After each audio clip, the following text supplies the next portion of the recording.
Good morning students, कैसे हैं आप?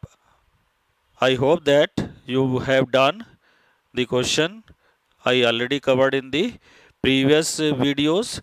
तो अभी तक के हमने 3 वीडियो शेयर किए इस टॉपिक पे। पहले में कंसेप्ट था, दूसरे वीडियो में मैंने 10 क्वेश्चंस कवर किए थे जो बेसिक नेचर के थे।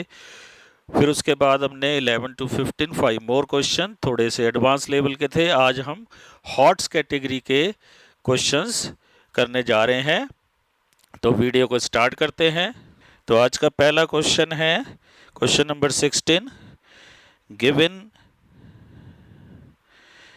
A non empty set x, एक नॉन एम्प्टी सेट एक्स दे रखा है। कंसिडर पी एक्स, इसको हम 11th में आपने पढ़ा होगा, पावर सेट ऑफ एक्स कहते थे, which is the set of all subsets of X. तो पी एक्स क्या है? Set of all subsets of X. Define relation R in P X as follows for subsets A B in P X. Power set में A और B अगर दो set हैं, then A related to B, A R B लिखा है ना, इसको हम पढ़ेंगे A related to B. If and only if A subset of B. तो दो set power set of X के कब रिलेटेड हमने माने? जब ए बी का सबसेट है। Is R an equivalence relation. अब इक्विवेलेंस रिलेशन तब होगा जब ये रिफ्लेक्सिव, सिमेट्रिक और ट्रांजिटिव तीनों होगा। तो हमें पता है ए जब बी का सबसेट होता है तो बी ए का सबसेट जरूरी नहीं है हो। तो हम इसको शो करेंगे, ये नॉट सिमेट्रिक है। If A and B are two sets belonging to power set of X, A और B X के दो सबसेट्स हैं, यानी कि पावर सेट के दो एलिमेंट हैं, such that A is related to B and A is not equal to B। हम दो सेट ले रहे हैं पावर सेट ऑफ X में जो कि आपस में रिलेटेड हैं और A B के इक्वल नहीं है। तो this will imply A is subset of B, क्योंकि दो सेट हमने कब रिलेटेड माने हैं? जब one is subset of other. If A is subset of B, तो जब ए बी का सबसेट है और A not equal to B है, तो this implies B is not a subset of A. A अगर बी का सबसेट है और बी ए का सबसेट हो जाए तो सेट इक्वल होंगे, और मैं नॉन इक्वल सेट लेके चल रहा हूँ। So this implies B A is not related to A, B is not related to A. तो यहाँ ए बी से रिलेटेड है but B is not related to A. This implies R is not symmetric. अब हम next question लेते हैं। यहाँ पे हमें गिवन है prove that the relation R on set N cross N. N यहाँ नेचुरल नंबर का सेट है, तो आर एक रिलेशन है सेट एन क्रॉस एन में। अभी तक हमने रिलेशन इन सेट ए पढ़े थे, अब हमारे पास सेट ए खुद एक क्रॉस प्रोडक्ट है।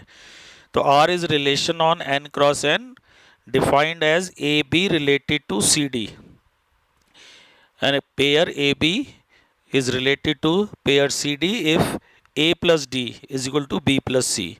मीन्स फर्स्ट और लास्ट का सम, एक्सट्रीम का sum A plus D, first और लास्ट का sum is equal to B plus C, middle का सम। तो इसको आप ऐसे याद रखें, सम ऑफ एक्सट्रीम दे रखा है sum of middles for any A B C D in N cross N. तो ये हमें इक्वलेंस रिलेशन शो करना है। उसके बाद हमें इक्वलेंस क्लासेस निकालनी है एलिमेंट 2 3 की और 7 3 की। मीन्स 2 3 और 7 3 से एलिमेंट कौन कौन से रिलेटेड है हमें वो निकालने हैं। तो आइए इसको हम सॉल्व करते हैं। तो सबसे पहले तो आप इसी को रीराइट कर लो, A B is related to C D if and only if sum of first and last A plus D equal to B plus C. तो हमें अब रिफ्लेक्सिव लाना है। सबसे पहले रिफ्लेक्सिव के लिए हमें शो करना पड़ेगा A B related to A B. तो do some rough work, you will have to show A B related to A B. A B related to A B के लिए फर्स्ट और लास्ट का sum A plus B must be equal to middle का sum B plus ए। यहाँ middle में B और ए आ रहे हैं और फर्स्ट और लास्ट नंबर ए और बी है। तो ए प्लस बी प्लस ए तो हमेशा होता ही है, तो रिफ्लेक्सिव ये होगा। तो as A plus B is equal to B plus A, आप रीजन लिख सकते हैं addition is commutative, addition is commutative. तो A plus B plus A है, तो by definition of R I can say A B is related to A B. So this implies R is reflexive, R is reflexive. अब इसको हम symmetric show करेंगे। Symmetric, symmetric के लिए आपको दो अलग अलग एलिमेंट लेने पड़ेंगे। तो let A B is related to C D. तो A B related to C D से by definition of relation you will get A plus D is equal to B plus C. तो A plus D equal to B plus C. अब हमें लाना क्या है, हम वो रफ में लिख लेते हैं। हमें लाना है C D is related to A B. इसको आप रफ वर्क की तरह करेंगे। तो ये लाने के लिए आपको फर्स्ट और लास्ट नंबर यहाँ सी और बी है, तो आपके पास आना चाहिए सी प्लस बी, और मिडिल के नंबर डी और ए हैं, तो ये आना चाहिए डी प्लस ए। तो ये हम देखते हैं आता है कि नहीं। तो अब सी प्लस बी, इसको लिख सकते हैं बी प्लस सी को सी प्लस बी, और ए प्लस डी को you can write D plus A. Reason वही लिख सकते हैं, एडिशन इज कॉम्यूटेटिव। ये तो हमने 6th क्लास से पढ़ा है, एडिशन इज कॉम्यूटेटिव। तो हमारे पास आ गया C D related to A B. C D related to A B हमने क्यों लिखा, क्योंकि सी प्लस बी एक्सट्रीम का सम और डी प्लस ए मिडिल का सम इक्वल है, तो C D is related to A B. तो अब हम कह सकते हैं this implies R is symmetric. अब ये रफ वर्क आप कीप भी कर सकते हैं या इसको मिटा सकते हैं। तो अब हमें इसको ट्रांजिटिव शो करना है। ट्रांजिटिव में थोड़ा सा और ध्यान करना है। तो ए बी सी डी और ई एफ तीन एलिमेंट लेने पड़ेंगे। तो ट्रांजिटिव,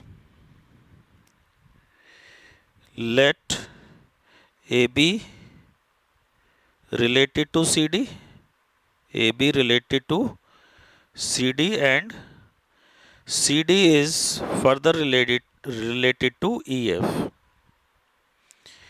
तो यहाँ पे बनेगा A plus D equal to B plus C, first और लास्ट का sum A plus D equal to B plus C, और यहाँ बनेगा C plus F equal to D plus E, C plus F equal to D plus E. अब इनको add कर दीजिए। तो ए प्लस डी यहाँ एल एच एस है, सी प्लस एफ दूसरी इक्वेशन की एल एच एस है, then equal to are H S B plus C, R H S D plus E.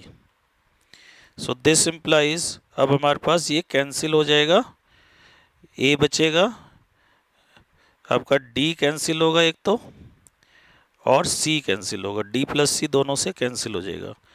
तो ए प्लस एफ और यहाँ पे B plus E. Now we want to write A B related to E F. A B related to E F कब होगा, जब A plus F equal to B plus E आएगा। तो हमारे पास ये तो आ ही चुका है। तो A plus B, A plus F is equal to B plus E. तो हम लिख सकते हैं A B related to E F, A B related to E F. तो यहाँ से हम कह सकते हैं रिलेशन ट्रांजिटिव है, क्योंकि ए बी सी डी से रिलेटेड है, सी डी ई एफ से रिलेटेड है, तो हमारे पास आ रहा है A B related to E F. So this implies R is transitive. अब इसके बाद क्या करना है, as R is reflexive, symmetric and transitive, as R is reflexive, symmetric and transitive, therefore R is equivalence relation। अब कई बार ना इस क्वेश्चन को यहाँ तक करके बच्चे सोचते हैं कि हमारा ये क्वेश्चन पूरा हो गया और हमें 5 नंबर मिल जाएंगे। क्वेश्चन को करने के बाद एक बार लास्ट तक पढ़ लेना चाहिए दोबारा कि क्या और कुछ तो नहीं पूछा। अब देखिए एक बार क्वेश्चन पर नजर डालते हैं। क्वेश्चन में पूछा है find the equivalence class of 2 3 and 7 3। तो हमें इक्विवेलेंस क्लासेस निकालने 2 3 और 7 3 की। तो 2 3 इसको कैसे रीड करेंगे, इक्विवेलेंस क्लास ऑफ 2 3। तो ये क्या होगी, ये होंगे ordered pair A B. Equivalence class में एलिमेंट आएंगे, यहाँ सेट n क्रॉस n से लेंगे एलिमेंट, वो एलिमेंट लेंगे जो 2 3 से रिलेटेड है, जिसकी इक्विवेलेंस क्लास निकालनी है। तो all A B such that A B is related to 2 3, where a and b are natural number, a and b are, a b belongs to n cross n लिखो या a b belongs to n लिखो, एक ही बात है। तो इसका meaning क्या होगा, a plus 2 is equal to a plus 3, first and last, extreme का सम a प्लस 3, मिडिल का सम b प्लस 2। तो a plus 3 is equal to b plus 2, a b belongs to n। इसमें थोड़ा सा ये ऐड कर दो, set of all ordered pair A B such that a plus 3 equal to b plus 2। तो ये कब बनेगा, ordered pair A B such that b is a plus 1, b is a plus 1, A B belongs to n। तो हम इसको ऐसे भी कह सकते हैं, a और b क्या है, a plus 1, a is natural number. तो अब ये लिख लो क्या क्या पेयर आएंगे, n है ना, a n में है तो पहले 1 होगा, 1 पे 2 आएगा, फिर 2 पे 3 आएगा, 3 पे 4 आएगा, एंड सो ऑन। अब आप देख भी सकते हैं 2 3 से रिलेटेड हैं ये, एक बार क्रॉस चेक करो, 1 2, 2 प्लस 2 4, 3 प्लस 1 4, 2 3 इन सभी एलिमेंट से रिलेटेड होगा। 2 3 से तो होगा ही, 3 4 से भी चेक कर सकते हो, 2 प्लस 4 6, 3 प्लस 3 6। तो ये इक्विवेलेंस क्लास ऑफ 2 3 है, क्योंकि ये सारे एलिमेंट 2 3 से रिलेटेड है। अब हमें इक्विवेलेंस क्लास निकालनी है 7 3 की। 7 3 means set of all ordered pair a b which are related to 7 3। of course a b both are natural number, both are natural number, a b such that, अब इसमें first और last का sum a plus 3 है, middle number b plus 7, a b belongs to n। तो यहाँ पे हमारे पास आ जाएगा a is equal to b plus 4, a is equal to b plus 4, और b is equal to a minus 4, a b belongs to n।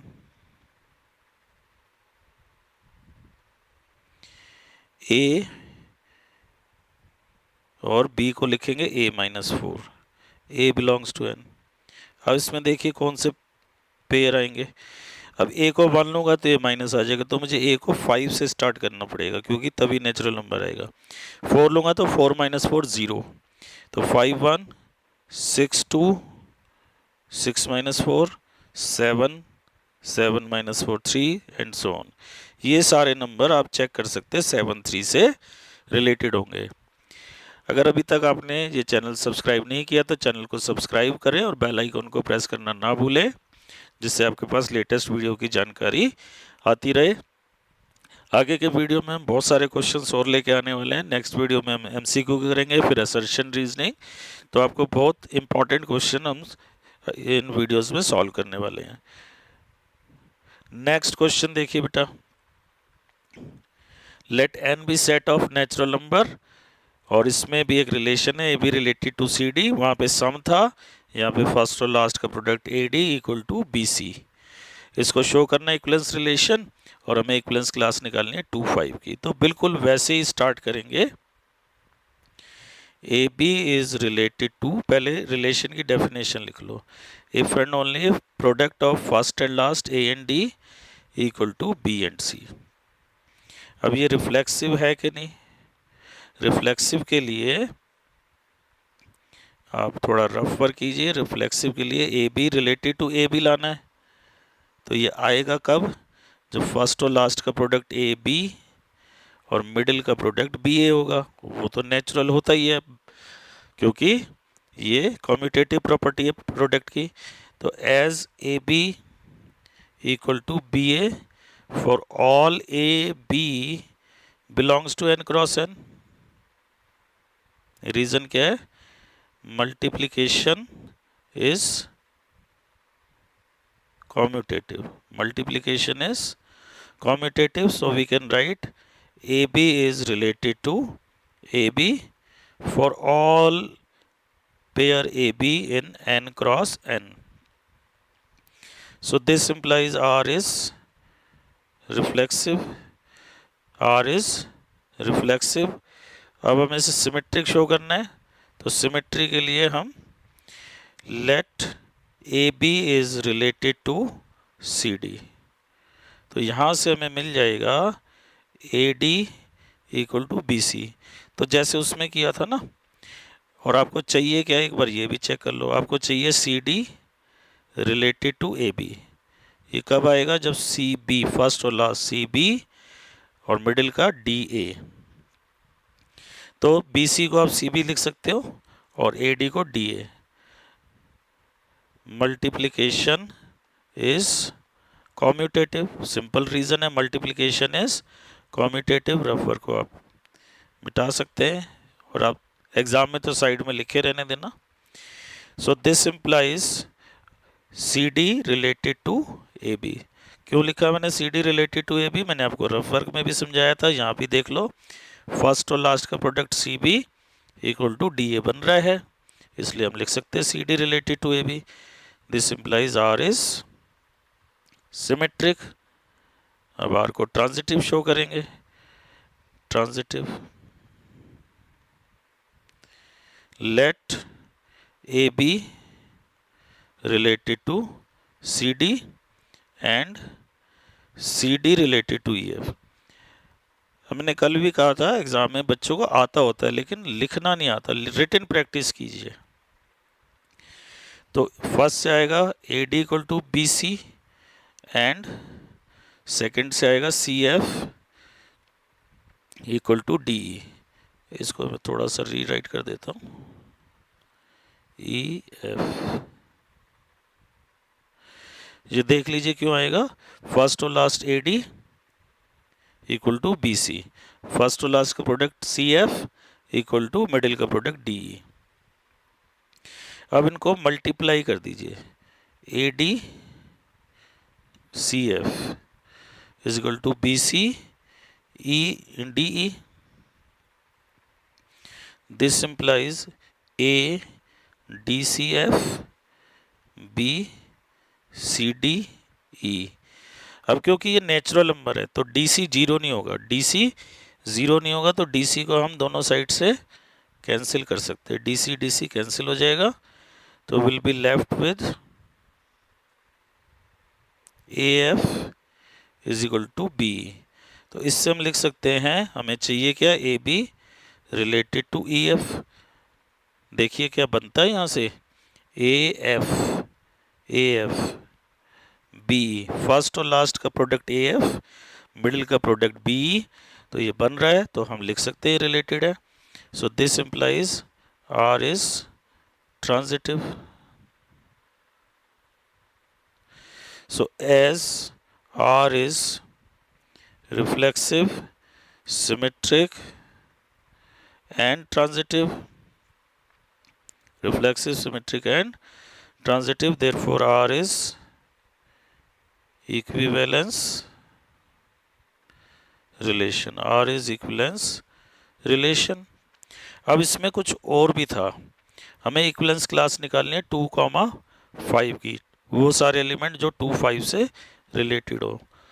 2,5 की equivalence class, इसका मीनिंग है ऑल एलिमेंट्स रिलेटेड टू 2, 5। तो let A and B R, A B is that pair which is related to 2, 5। AB such that AB is related to 2 5 where A B are natural number.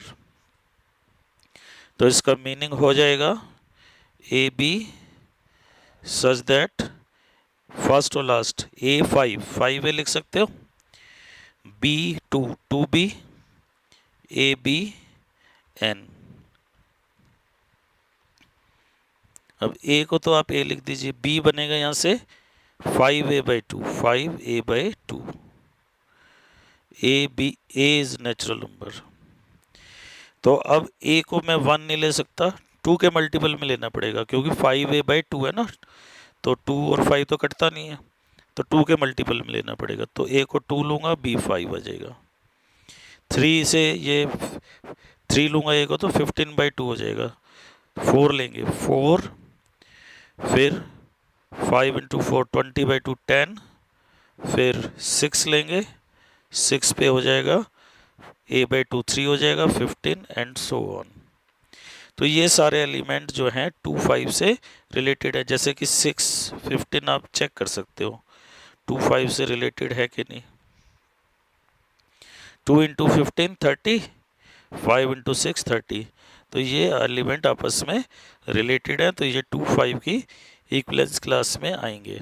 Equivalence class के ऊपर हम MCQ में भी कुछ questions करेंगे। Next question, question 19, show that the number of equivalence relation in the set 1 2 3 containing 1 3 is 2. Show that number of equivalence relation in the set 1 2 3 containing 1 3 is 2. तो हमें equivalence relation बनाने हैं, तो सेट ए ले लो 1 2 3 को। एक सबसे पहले हम इक्विवेलेंस रिलेशन लेते हैं, मिनिमम इक्विवेलेंस रिलेशन। अच्छा, इक्विवेलेंस रिलेशन है, रिफ्लेक्सिव तो होगा ही होगा, तो रिफ्लेक्सिव है तो ये 1 1 2 2 3 3 तो आएंगे, तो ये इक्विवेलेंस हो जाता, लेकिन हमारी कंडीशन है कि उसको 1 3 कंटेन करना चाहिए। 1 3 है तो अब सिमेट्रिक बनाने के लिए 3 1 आएगा, और ये आप चेक करेंगे ट्रांजिटिव भी बन गया, क्योंकि 1 3 3 1 1 1 3 1 1 3 3 3। तो ये स्मॉलेस्ट इक्विवेलेंस रिलेशन है, स्मॉलेस्ट इक्विवेलेंस रिलेशन कंटेनिंग 1 3। अब इसमें ना कोई और पेयर ऐड करके देखते हैं, R2। तो R2 इतना तो हो ही जाएगा, कंटेनिंग 1 3, तो हमें सभी में चाहिए 3 3 1 3 3 1।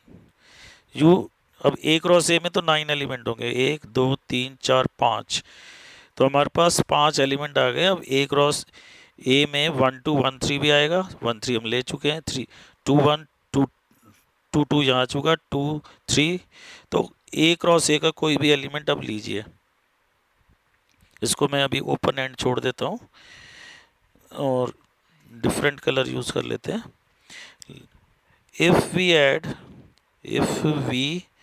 Add say 2 3, if we add 2 3 to R1, then to make it symmetric we must add 3 2, तो 3 2 ऐड हो जाएगा।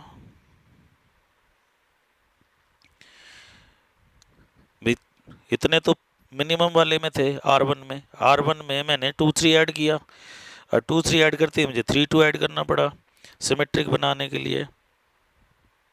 अब देखिए क्या, और ये हो गया रिफ्लेक्सिव, सिमेट्रिक और ट्रांजिटिव। अब इसमें आप देखिए 2 3 से रिलेटेड है, 2 3 से रिलेटेड है, 3 1 से रिलेटेड है, and as 2 3 3 1 belongs to R, so to make as 2 3 3 1 belongs to R, so to make it transitive To make it transitive, we must add 2 1, 2 1 आएगा। अब 2 1 ऐड कर दो यहाँ पे, और 2 1 ऐड करेंगे तो सिमेट्री के लिए आपको 1 2 ऐड करना पड़ेगा। And to make it symmetric,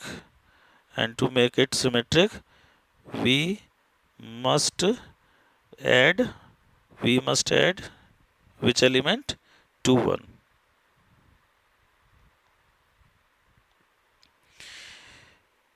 Now you can see 1 2 3 4 5 6 7 8 9.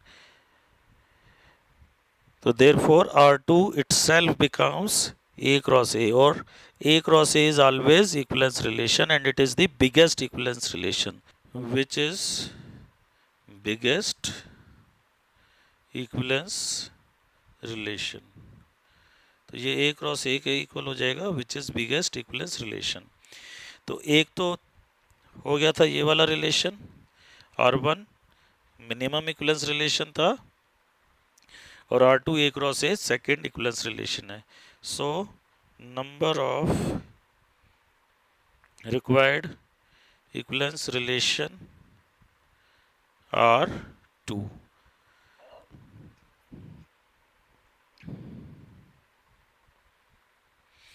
अब ये वाला क्वेश्चन,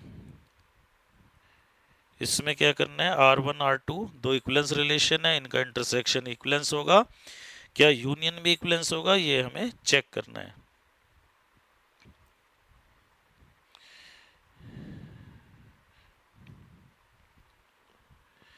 तो सबसे पहले reflexive A, A belongs to R1 and A, A belongs to R2। क्यों? क्योंकि as R1 and R2 are equivalence for all A belongs to A। क्योंकि R1 R2 दोनों इक्वलेंस रिलेशन है, तो दोनों ही रिफ्लेक्सिव होंगे, तो A दोनों में ही आएगा। तो जब A R1 में भी आ रहा है, R2 में भी आ रहा है, तो इनके इंटरसेक्शन में भी आएगा। तो R1 इंटरसेक्शन R2, तो A belongs to R1 intersection R2। So R1 intersection R2 is reflexive. अब ये NCERT का क्वेश्चन है। एग्जाम में जब ये क्वेश्चन आ जाता है ना, तो बच्चे कहते हैं पता नहीं क्यों पूछ लिया। NCERT और NCERT एग्जाम्पलर का एक question, solved example, miscellaneous exercise के क्वेश्चन, मिनिमम इतना तो हर स्टूडेंट को करके जाना ही चाहिए, अगर 90 क्रॉस करने की सोच भी रहे हैं तो। इसके बाद सिमेट्री के लिए late AB belongs to R1 intersection R2। This implies AB is in R1 and AB is in R2। यहाँ हमने इंटरसेक्शन की प्रॉपर्टी लगाई, इंटरसेक्शन का एलिमेंट दोनों सेट में होता है, तो AB R1 में है तो BA भी R1 में होगा, एंड BA R2 में भी होगा। इसका रीजन क्या लिखेंगे, R1 R2 are equivalence relations. तो इक्विवेलेंस है तो ये सिमेट्रिक भी होंगे। तो यहाँ BA R1 में है, BA R2 में भी है, तो BA belongs to R1 intersection R2, दोनों का कॉमन एलिमेंट हो गया। सो this implies R1 intersection R2 is symmetric। Now let us prove transitivity। Let AB belongs to R1 intersection R2 and BC belongs to R1 intersection R2। तो यहां से आएगा AB belongs to R1 and यहां से आएगा BC belongs to R1 and A B belongs to R2, R2 में भी होगा, और यहाँ से आएगा B C belongs to R2। अब R1 R2 इक्विवेलेंस है, तो ये ट्रांजिटिव भी होंगे। So this implies A C belongs to R1, क्योंकि ए बी R1 में है, बी सी R1 में है और R1 इक्विवेलेंस है, तो ट्रांजिटिव भी है, तो ए सी होगा। Similarly A C will belong to R2, क्योंकि ए बी R2 में है, बी सी R2 में है और दोनों इक्विवेलेंस रिलेशन है, तो ट्रांजिटिव भी है। तो ए सी R1 में भी है, R2 में भी है, तो A C belongs to R1 intersection R2। This implies R2 is R1 intersection R2 is transitive। तो as R1 intersection R2 is reflexive, symmetric and transitive, therefore R1 intersection R2 is equivalence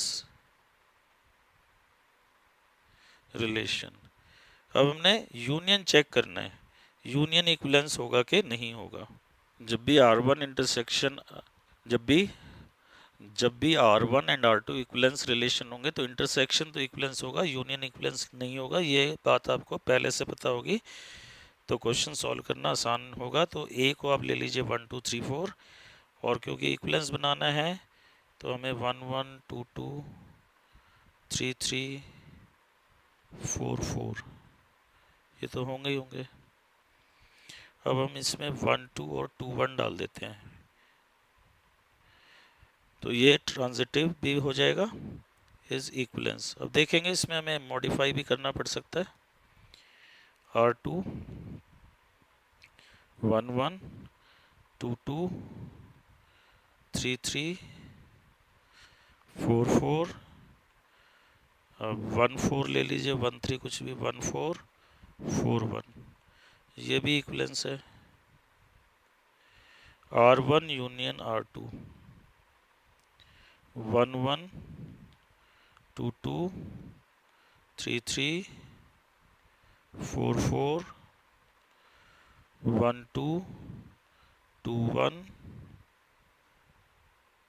1 4 4 1।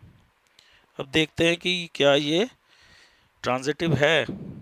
4 1 आ रहा है यहाँ पे और 1 2 आ रहा है। 4 1 belongs to R1 union R2, 1 2 belongs to R1 union R2, but 4 2 does not belong to R1 union R2। R1 union R2 में 4 2 नहीं आ रहा, so this implies R1 union R2 is not transitive and hence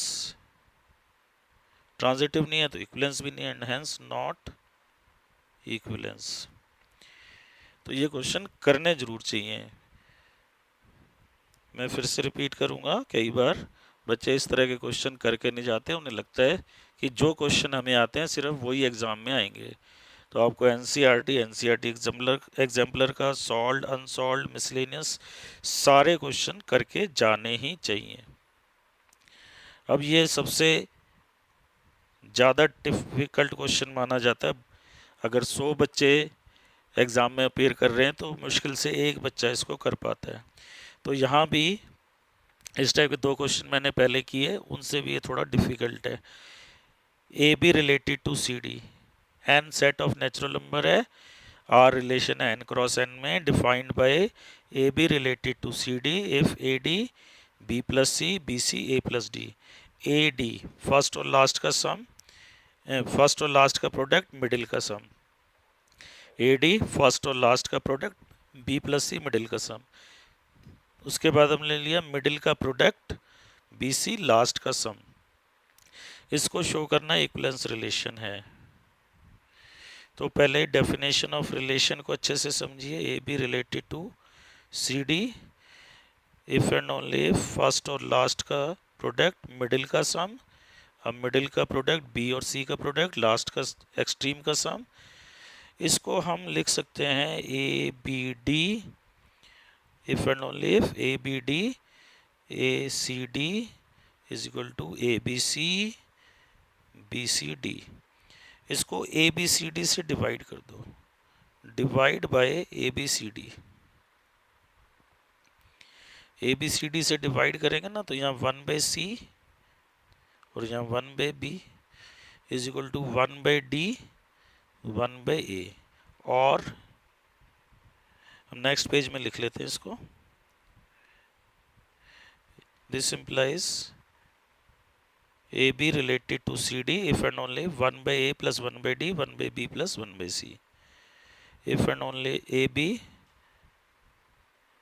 now I can write AB related to CD if and only if 1/a plus 1/d equal to 1/b plus 1/c। अब ये question बड़े आसानी से हो जाएगा। अब देखिए reciprocals of extreme का सम ले लीजिए, sum of reciprocal of extreme, first और लास्ट का, फिर मिडिल नंबर्स का रेसिप्रोकल लेके सम ले लीजिए।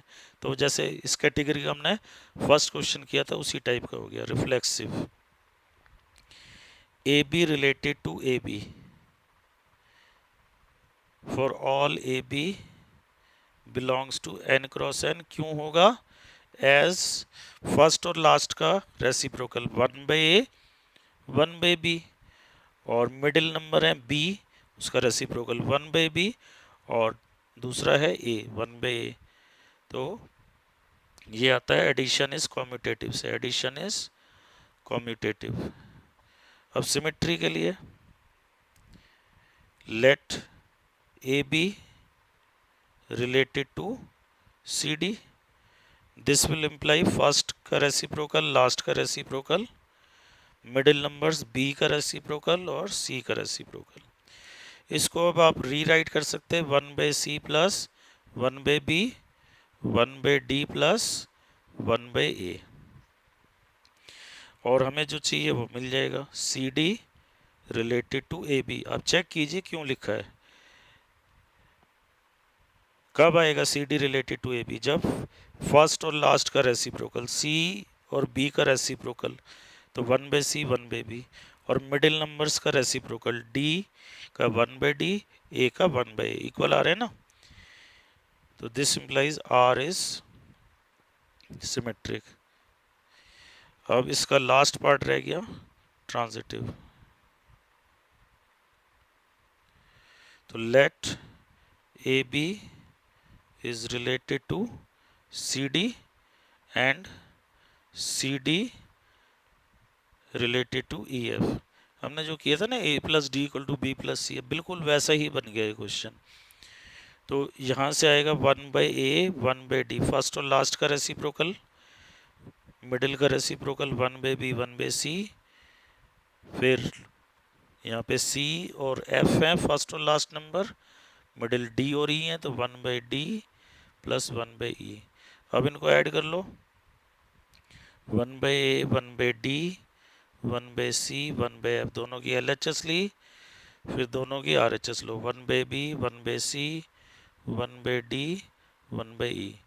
अब ये कुछ कटता है यहाँ पे, d 1/d 1/c, तो ये कैंसिल होने के बाद क्या बचा? 1/a plus 1/f 1/b plus 1/e। तो यहाँ पे a आ रहा है, a b मिडिल में आ रहा है, फिर हमें e और f ये लेना है।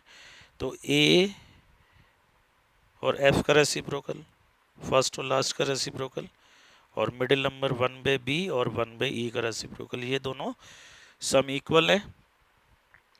तो हम कह सकते हैं this is related, AB is related to EF। This implies R is transitive। बस एक लाइन और लिखनी हमने, as R is, बच्चे ट्रांजिटिव पे लिख के छोड़ देते हैं, लास्ट कंक्लूजन नहीं लिखते। R is reflexive, symmetric and transitive therefore R is equivalence relation. तो हमने इसको शो किया, ये इक्विवेलेंस रिलेशन है। तो आई होप दैट आज जो हमने हॉट्स कैटेगरी के क्वेश्चन किए हैं ये आपको क्लियर होंगे। तो अब तक हमने इस टॉपिक पे 21 क्वेश्चन सॉल्व किए हैं। इसके बाद हम MCQ और असर्शन रीजनिंग के क्वेश्चन करेंगे। अगर आपने ये 21 क्वेश्चन सॉल्व कर लिए तो इस चैप्टर में जितने भी MCQ के अलावा क्वेश्चन हैं आप उसमें कभी अटक नहीं सकते अगर आपने समझ के सॉल्व किए। लेकिन आपको बहुत रिटन प्रैक्टिस करनी पड़ेगी, क्योंकि नंबर कॉपी में लिखने के हैं, आपको बहुत कुछ आता है लेकिन आप एग्ज़ाम वाले डे में लिख नहीं पाए, या जिस तरीके से लिखना है उस तरीके से नहीं लिख पाए, जो सिंबल यूज़ करने आप अपने कुछ सिंबल्स लगा दिए। तो रिटन प्रैक्टिस मस्ट है। तो आप रिटन प्रैक्टिस करेंगे, ये क्वेश्चन करेंगे तो आपको एग्ज़ाम में कॉन्फिडेंस लेवल हाई रहेगा और सारे क्वेश्चन सॉल्व कर पाएंगे। तो I hope that this types of relation concept is clear to you after doing this 21 question. ये 21 क्वेश्चन करने के बाद आपका टाइप्स ऑफ रिलेशंस का कॉन्सेप्ट बिल्कुल क्लियर होगा। अगर आपको ये वीडियो पसंद आया तो इसे लाइक और शेयर करें, और अभी तक आपने चैनल सब्सक्राइब नहीं किया तो चैनल को सब्सक्राइब करें और बेल आइकॉन को प्रेस करना ना भूलें, जिससे आपके पास लेटेस्ट वीडियो की जानकारी आती रहे। अगले वीडियो में इस टॉपिक के MCQ करने के लिए आपके सामने उपस्थित होंगे। तब तक के लिए मुझे आज्ञा दीजिए। आपका दिन शुभ हो। धन्यवाद।